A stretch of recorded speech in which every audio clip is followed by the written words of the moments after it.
welcome to another episode of EPMS Tech Talk. I'm Joanne LaFlamme. I'm Chris Costa.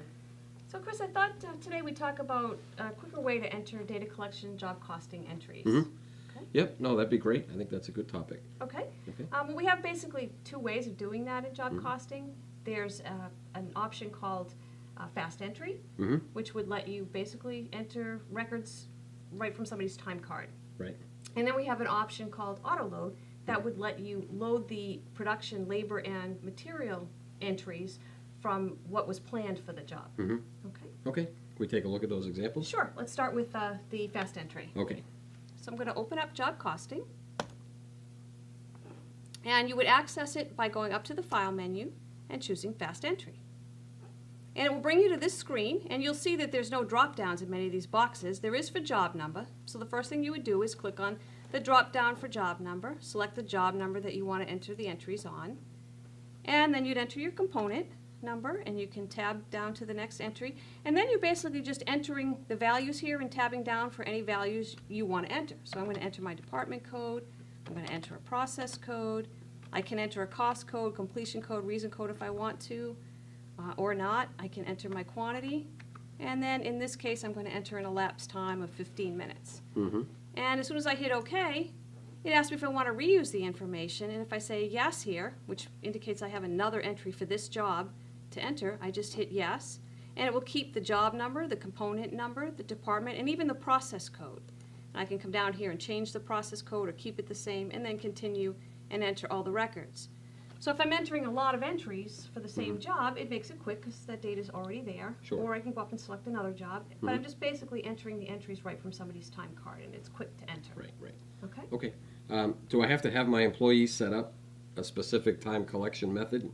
Start time or elapsed time? Or? Not for fast entry. For fast entry, it will use whatever data collection method or time collection method the employee is set up with. So Okay. if it's a start time only, it will say start time instead of elapsed time as the field name for you to enter. Okay. Okay? All right. And then if I just hit OK here, and I'll say no at this point, and close, and it'll put the entries in that I entered at the bottom here.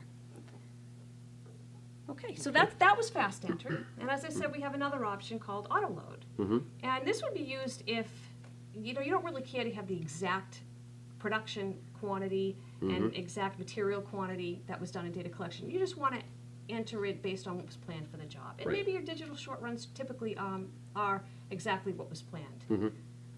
So Okay. in that case, you'd use that. So let's take a look at that. Sure. So in this case, when you're using the auto load feature, you do have to have a employee that's set up as an elapsed time. So I'm going to use my June Copy Center employee here because she's set up as elapsed time. And then I'm going to go up to File and choose Auto Load from Job.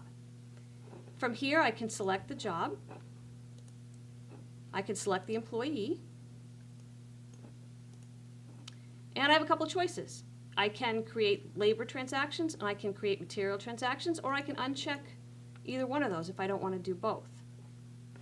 I can pick the entry day, so if I want to enter transactions for a different day than today, I can do that. If I'm using a multi-plant installation of Enterprise, I can select the plant. If I want to enter a particular completion code, like processes are complete at the cost center, because if you're entering all of your processes at one time and the job is completed, you may want to put in a completion code Right. to update scheduling. Mm-hmm. Okay? Okay.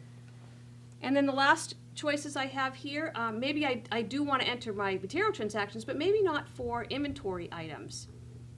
If I'm using auto deduct for that, I may not want to do that. Also, I could use a production cost from the job plan. Now that last option, what that would do is instead of putting in the quantity planned and the hourly rate or the unit cost for each process, it would actually just put in a quantity of one and then what the total cost is from the Right. job plan. Just a different Makes sense, yeah. way to do it. Okay.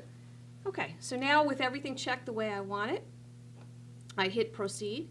It asks me if I'm sure I want to do this. I say yes, and it will create the entries. It'll also ask me if I want to do another one. I can say yes and do another job, or I can just hit no, and then my entries will come in here. You'll see all of the labor entries here, and if I go over to materials, I see all of my material entries. Mm-hmm. Okay, so Okay. another quick way to Yep. get the data in. Okay. Now, if I wanted to adjust on top of that, could I presume I could do the fast entry and just make an additional entry on top of that, right? Absolutely, you could enter another entry that way. You can also come in and edit any of these. So if, maybe the job pretty much went as planned, except for one material went a little over, and you want to edit it and change the quantity. You can certainly do that, and when you, as with any job costing entry, when you edit it and make a change to like a material quantity, you will update inventory. Yep. Okay, perfect. Okay. Okay. Any other questions? No, I think that was good. All right, well, thank you. Okay, thank you. And thank you for joining us for another episode of EPMS Tech Talk. I'm Joanne LaFlamme. I'm Chris Costa. Please look forward for more to come.